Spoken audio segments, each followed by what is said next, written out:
ఈ విషయాలను నేర్చుకోవడానికి మనం ప్రయత్నపడదాం. బైబిల్ గ్రంథంలో మనము చదువుకున్నాం కదా, మత్తయి సువార్తలో మనం చదివాం. మత్తయి సువార్తలో మనం చదివామా?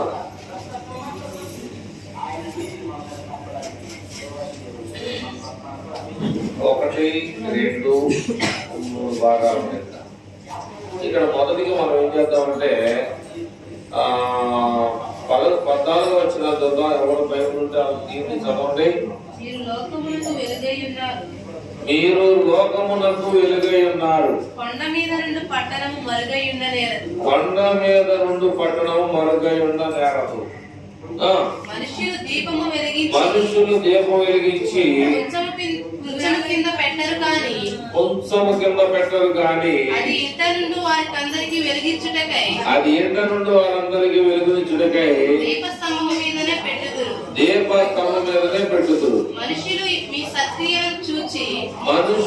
సత్క్రియలను చూచి పరలోకమందున్న మీ తండ్రిని మహిమపరచినట్లు వారి ఎదుట మీ వెలుగు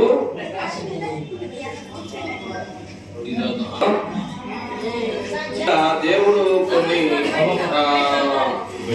విషయాలు మనకు తెలియజేశాడు.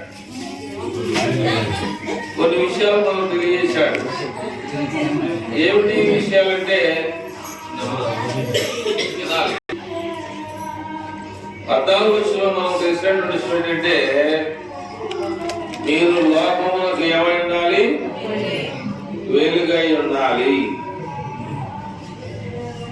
మన లోకంలో ఏమై ఉండాలంటే వెలుగై ఉండాలి. 13 విషయంలో ఏమన్నాడు? మీరు లోకానికి ఏమైనా ఉప్పై ఉండాలి. ఉప్పు, వెలుగు ఈ విధానంలో ఉండమని యేసు ప్రభువు తెలియజేస్తున్నాడు. లోకానికి మనం ఏమై ఉండాలి? ఉప్పై ఉండాలి. ఉప్పు నిజమైతే అది దేని చేత పనికిరాదు. అది తొక్కబట్టాలి తప్ప ఇది పనికిరాదు. అలాగే వెలుగు అనేది లేకపోతే మనం చాలా చీకటిలో పడే పరిస్థితి అవుతుందన్నమాట. కాబట్టి మనం ఏమంటారంటే వెలుగై ఉండాలి. వెలుగు అంటే ఎవరిని పోల్చుకోవచ్చు? మీకు తెలుసా? వాక్యం విన్నవారు ఎవరైనా? వెలుగు ఎవరిని పోల్చుకోవచ్చు అంటే దేవుని మనం పోల్చుకోవచ్చు. యోహాను సువార్త 1వ అధ్యాయంలో మనం చూస్తే 1, 2 వచనాలు వేసి ముందుకెళ్తాను. 3వ వచనం, 2వ వచనం కానీ ఆదియందు వాక్యము ఉండెను, వాక్యము దేవుని యొద్ద ఉండెను, వాక్యము దేవుడై ఉండెను. ఆయన ఆదియందు దేవుని యొద్ద ఉండెను. సమస్తమును ఆయన మూలముగా కలిగెను. కలిగి ఉన్నదేది ఆయన లేకుండా కలగలేదు. ఆయనలో జీవం ఉండెను. ఆ జీవం మనుషులకు వెలుగై ఉండెను. అది మనకు కావాలి. ఆయనలో ఏముంది? ఆ జీవం ఏమైంది? వెలుగై ఉంది. మనము వెలుగు సంబంధులమా? చీకటి సంబంధులమా? మనము రుచి కలిగిన వారిగా ఉన్నామా? రుచి లేని వారిగా ఉన్నామా? ఒక అయ్యగారిని ఎక్కడి నుంచో దూరం తీసుకొచ్చి బాగా చెప్తారని చెప్పేసి అనుకుంటే ఉన్న అయ్యగారి కన్నా సరిగ్గా చెప్పలేదనుకో, అనవసరం పిలిచినట్టుండేవాడిని అనేటట్టుగా ఉండకూడదు. అందుకని ఇక్కడ దేవుడు ఏమన్నాయంటే 6వ వచనంలో మత్తయి సువార్త 5:6లో నీతి కొరకు ఆకలి దప్పులు గలవారు ధనులు, వారు తృప్తిపరచబడుదురు. కనుక ఇక్కడ సంవత్సరంలో అయ్యేంటి ఆకలి దప్పుల కోసం చెప్తున్నాడని మీరు అనుకోవచ్చు. కానీ మనకి ఆకలి ఉండాలి, దప్పిక ఉండాలి. ఆకలి దప్పిక లేకపోతే మనిషిని ఏం చేయడు? గుర్తించడు, ప్రేమించడు. ఇక్కడ ఏమన్నాయంటే నీతి కొరకు, దేనికోసం? నీతి కొరకు ఆకలి దప్పులు గలవారు ధన్యులు, వారు తృప్తిపరచబడుతును అన్నాడు. కనికరము కలిగిన వారు ధన్యులు, వారు కనికరాన్ని పొందుతారన్నాడు. హృదయ శుద్ధి గలవారు ధన్యులు, వారు దేవుని చూచెదరు. సమాధానపరచబడవారు ధన్యులు, వారు దేవుని కుమారులు అనబడుదురు.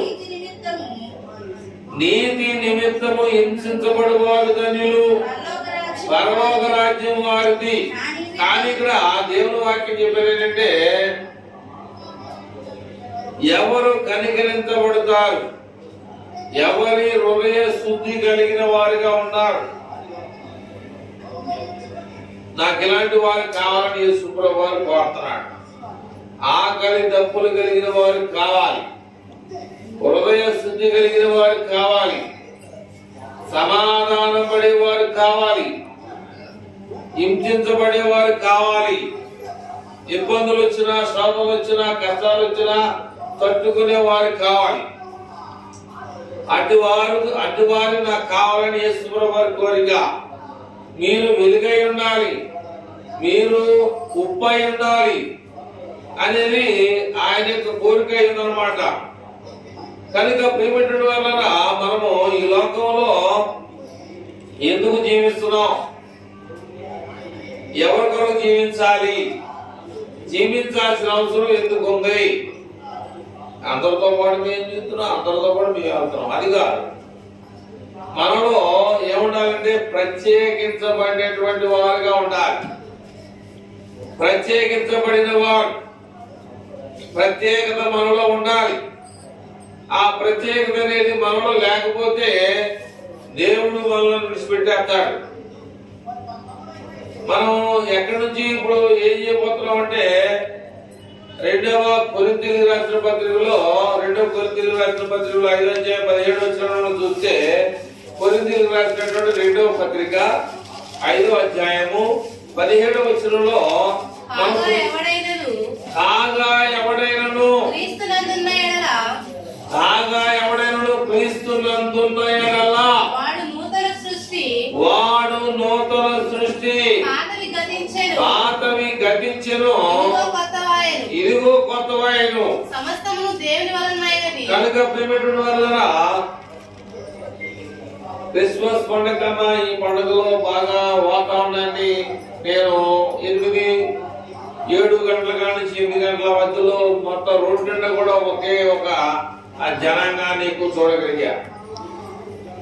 ఆ క్రిస్మస్ పండుగ ఎందుకు చూడలేకపోయామంటే కారణం ఏంటి? చలి, వర్షం, సిరుకులు. అది చాలా ఇబ్బంది అన్నమాట. పొల్ల సిరుకులు వస్తాను అంటే అనమాట. కనుక ఈ రోజు మాత్రం బాగుంది కాదంట్లా. కానీ ఇక్కడ మనం ఏం చేయాలంటే, చెడ్డ వాటిని అంటే కొత్త సంవత్సరం వచ్చేటప్పుడు పాత విషయాల్ని మనం ఏం చేయాలి? విడిచిపెట్టుకోవాలి. అదే ప్రభు అంటాడు, కొత్త విత్తులో కొత్త ద్రాక్షరసం పోయాలి, ఆ కొత్త విత్తులో పాత ద్రాక్షరసం పోసినట్లయితే అది పాతగానే ఉంటది. కాబట్టి మనలో సంవత్సరాలు, నెలలు, పుట్టినరోజులు అన్ని జరిపించుకుంటున్నాం. కానీ మనలో ఏం రావాలి అంటే, మనము వెలుగు సంబంధులుగా ఉండాలి. రెండోది, మనం ఎలా ఉండాలంటే దేవుని దృష్టిలోని వారిగా మనం ఉండాలి.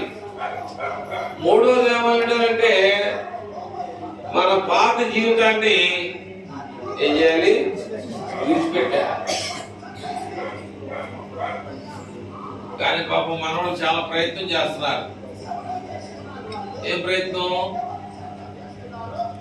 మన జీవితంలో నూతనమైనటువంటి ఒక లక్షణాలు మాటలో, చూపులో, ప్రవర్తనలో, అన్ని విషయాల్లో కూడా దేవునికి మనం ఏమై ఉండాలంటే మాదిరిగా ఉండాలి. మనం చాలా మంది పాటలు పాడతాం, నీ మాట చాలయ్యా, నీ చూపు చాలయ్యా. ఆయన చూపులో, ఆయన మాటలో శక్తి ఉంది. కానీ మన చూపులో మన మాటలో తేడా ఉన్నాడు. కనుక మనం దేవుడు మనం కోరుకునేది ఏంటంటే మన హృదయాన్ని కోరుతా ఉన్నాడు. నీకున్న ఆస్తి అంతా ఉండొచ్చు, నీకు చాలా డబ్బులు ఉండొచ్చు, లేకపోతే మంచి ఖరీదైనటువంటి బట్టలు వేసుకోవచ్చు, ఒక మంచి అందరికన్నా మంచి రంగు నీలో ఉండొచ్చు. కానీ ఏంటంటే దేవునికి ఇష్టమైనటువంటి విధానంలో మనం ఉండాలి. దేవుడు పిలుస్తున్నాడు. ఇందాక మనం పాడాం, మోషే వలె సాగేదని. మోషే అని దేవుడు పిలిచాడు. ఏంటంటే ఐగుప్తు దేశానికి నువ్వు వెళ్ళాలన్నాడు. అక్కడ నా ప్రజలు చాలా మంది బానిసలుగా పనిచేస్తున్నారు. అక్కడ నా ప్రజలు వెట్టి చాకరీ చేస్తా ఉన్నారు. కనుక వారికి ఏం కావాలంటే విడుదల కావాలి, స్వాతంత్రం కావాలి, స్వేచ్ఛ కావాలి, ఆనందం కావాలి అనేటువంటి విధానంలో మోషే అని దేవుడు పిలిచి, నువ్వు వెళ్ళి అక్కడికి వెళ్ళాయా బాబుంటే నేను నత్తివాడిని అన్నాడు. నత్తివాడు తెలియదా? తెలుసు.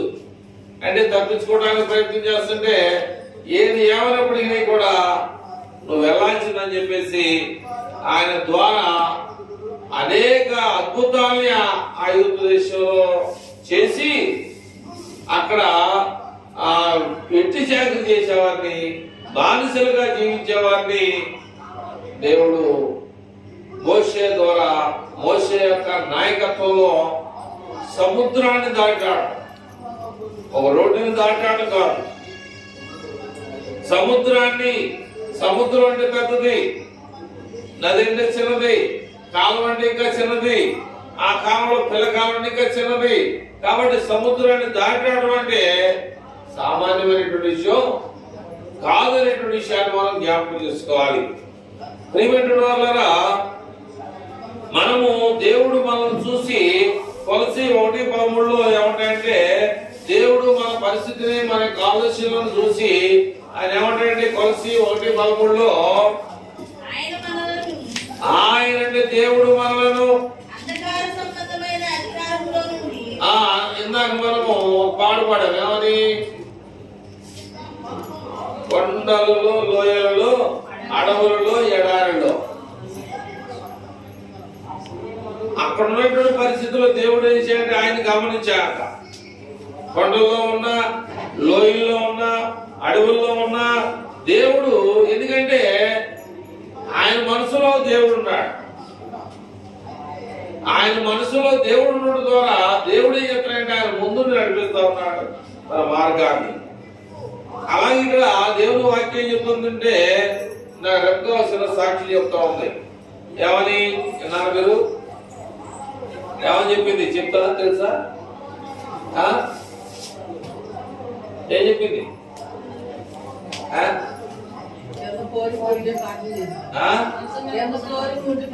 మంచం మీద ఉండి ప్రార్థన చేసుకున్నానయ్యా, ఏమనుకో వస్తున్నాయి. భయం. దావీదు అడవులలో, కొండల్లో, లోయల్లో, గృహంలో ప్రార్థన చేశాడు. కానీ ఏంటంటే నీ గురి ఏమంటే నేను ప్రార్థన చేస్తే ఏ సాధారణుడు కానీ ఏ చీకటి శక్తి నన్ను ఆవరించదు అనేటువంటి ఆ గురి నీలో ఉండాలి. ఇల్లు వెనకాల ఒక అరుగులు కడతా ఉంటారు తెలుసా మీకు?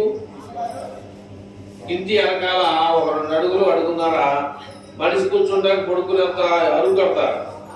నేనేం చేశానంటే నవలూరు అనేటువంటి గ్రామంలో ఆ ఇల్లు పనిచేయడానికి పని వాళ్ళు తీసుకురావడానికి వెళ్ళా. నేనేం చేశానంటే అరుగు మీద కూర్చొని చెయ్యట్లో పెట్టా. చెయ్యలో పెట్టిన తర్వాత ఒక మనిషితో మాట్లాడుతూ ఉన్నా. కానీ ఒక మంటగమ్మ వచ్చి నా ఏళ్ళు ఇట్లా టచ్ చేసింది అనమాట. అదైనా ఒక మంటగమ్మ వచ్చి నా ఏళ్ళు ఇట్లా, అంటే దాని పని మీద వెళ్తుంది, ఇక్కడ ఎవరో ఉండాలని చెప్పేసి అది నన్నేమి చేయలే అని నేను గొప్పగా చెప్తున్నటువంటి విషయం కాదు. అటువంటి పరిస్థితుల్లో మనకి దేవుడు మన పక్షంగా ఉండగా మనకి విరోధి ఎవడు అన్నాడు? దేవుడు మన పక్షమందుండగా మనకి విరోధి ఎవడో. అట్లాగా ఆ మంటకప్పు వచ్చిన చైన్ తాకి నేను వెంటనే చూశాను, నేనేమి చేయరా. కనుక అటువంటి ప్రమాదకరమైన పరిస్థితుల నుంచి కూడా దేవుడు మనలను కాపాడుతాడు. కానీ ఏంటంటే వాళ్ళు వెళ్ళింది ఎక్కడికి వెళ్ళారు? వాళ్ళ నివాసం ఉండేది ఎక్కడున్నారు? అడవుల్లో. ఏమిటి? మంటరగబ్బాలు, తేళ్లు, పాములు. మరి మా చిన్నతనంలో ఒక రాయి తీసేవాడు దానికి తేలు ఉండదు, ఏ రాయి తీసినా కూడా దానికి తేలు ఉండదు. అటువంటి పరిస్థితుల్లో నువ్వు వెళ్ళి అక్కడ తేలు అంటే అవి నివాసం చేసేటువంటి స్థలంలోకి నువ్వు వెళ్ళి నాకు ఇబ్బంది అయిందని చెప్పేసి అంటే అది సరైనది కాదు. అవి నివాసం ఉండే స్థలంలోకి మనం వెళ్ళి నన్ను అవి కొట్టేయండి ఎట్లా ఉంటుంది అర్థమైందా? అందుకనే ఎన్ని ఇబ్బందులైనా ఎన్ని కష్టాలైనా మరి మనవాళ్ళు క్రిస్మస్ పండుగ కూడా ఇక్కడ పుట్టి ఇక్కడ పెరిగి ఇక్కడ నివాసం ఉన్నవాళ్ళు పాకలుగా కానీ ఇంకా ముందుకు పోయినా కూడా వాళ్ళు మన మీద విశ్వాసంతోనే కానీ దేవుడి విశ్వాసంతో కానీ మన క్రిస్మస్ పండుగకి చాలా మంది వచ్చారు. అలాగే ఇప్పుడు కూడా వచ్చారు. అలాగే రేపు పొద్దున కూడా వచ్చి మనమందరం కూడా ఉన్నటువంటి పలహారాలే కానీ కేకులే కానీ తీసుకొని హ్యాపీగా చెప్పుకొని మళ్ళా రేపు పొద్దున కూడా వెళ్ళడానికి ప్రయాస పడమని చెప్పేసి ప్రభు పేరట మీకు ఈ విషయాలు తెలియజేస్తూ మనం అభివృద్ధి చెందాలి అంటే ఈ దేవుడైన యెహోవా మాట శ్రద్ధగా ఉండాలి. ఒకవేళ అశ్రద్ధగా ఉన్నారనుకో ఇబ్బంది, ఒకవేళ అశ్రద్ధగా ఉన్నారనుకో చాలా ఇబ్బంది. దేవుడి యొక్క మాటలు చెప్పేటప్పుడు దీని మైండ్ ఎక్కడ ఉండాలి? దేవుడి మీద ఉండాలి. హ్యాపీగా రేపు పొద్దున చెప్పుకోవచ్చు, నెలంతా చెప్పుకోవచ్చు, కానీ దేవుడి మాటలు మళ్ళీ చెప్పాలంటే చెప్పలేము వరకు. కానీ ఆ విషయాన్ని గుర్తుపెట్టుకొని ప్రిపరేషన్ ఏంటంటే గౌరవం ఎవరికి ఇవ్వాలి? దేవుడికి ఇచ్చిన తర్వాతే నీ యొక్క హ్యాపీనెస్ కానీ నీ యొక్క కొత్త బట్టలే కానీ నీ వండుకున్న పిండి వంటలే కానీ ఏది కానీ ప్రిపరేషన్ మొత్తం దేవుడికి ఇవ్వాలి. అప్పుడు నువ్వు జీవించమంటావు. దేవుని ఇవ్వకుండా నువ్వు సొంతగా ప్రయత్నం చేసావంటే నీ ప్రయత్నం ఏమైంది? ఏంటి సున్నా అవుతుంది. వాళ్ళు ఆగట్లేదు కనుక మనకు కూడా ఆగితే బాగుంటుందని చెప్పేసి మీకు చేస్తూ దేవుడు 2024 సంవత్సరంలో కూడా మనందరినీ కాపాడు. అలాగే మన గ్రామాల్ని, మన దేశాన్ని, దేశంలో ఉన్న పిల్లలందరూ కూడా కాపాడి మరొక నూతన సంవత్సరాన్ని దేవుడు మనకు ఇచ్చినందుకు మొదటిగా దేవుడికి ప్రత్యేకమైనటువంటి కృతజ్ఞతలు తెలియజేస్తూ మీ అందరికి కూడా ప్రత్యేకమైనటువంటి నూతన సంవత్సర శుభాకాంక్షలు తెలియజేస్తా ఉన్నా. దేవుడు మీ ఫోన్ చూడండి, మీ ఫోన్ ఓకే ఎవరు మారింది? 1/1 నిజమా? 1/1/2025 సంవత్సరం. చూడండి, దేవుడు సృష్టి మనకు తెలియదు, ఎంతో లేదు, 2 నిమిషాలే తేడా ఎమ్మటే డేటు మారిపోయింది. కనుక అప్లిమెంట్ వల్ల ఇప్పటి వరకు చక్కగా అందరూ కూడా చక్కగా మరి మనందరం మా గూట్లో పిల్లలాగా మనందరూ కూడా తల్లిదండ్రులు పుట్టినటువంటి వారుగా ప్రతి సంవత్సరం అలాగే మళ్ళీ పొద్దున్నే కూడా మనం ప్రారంభమై 1 గంట సేపు పెట్టుకొని మళ్ళీ పొద్దున్నే మనం మరి పలహారాలు ఇచ్చిన బిడ్డలు ఉన్నారు, అవి పంచుకొని వెళ్ళడానికి మనం సిద్ధపడతాం. ఓకేనా? ఓ పాట పాడుకుంటూ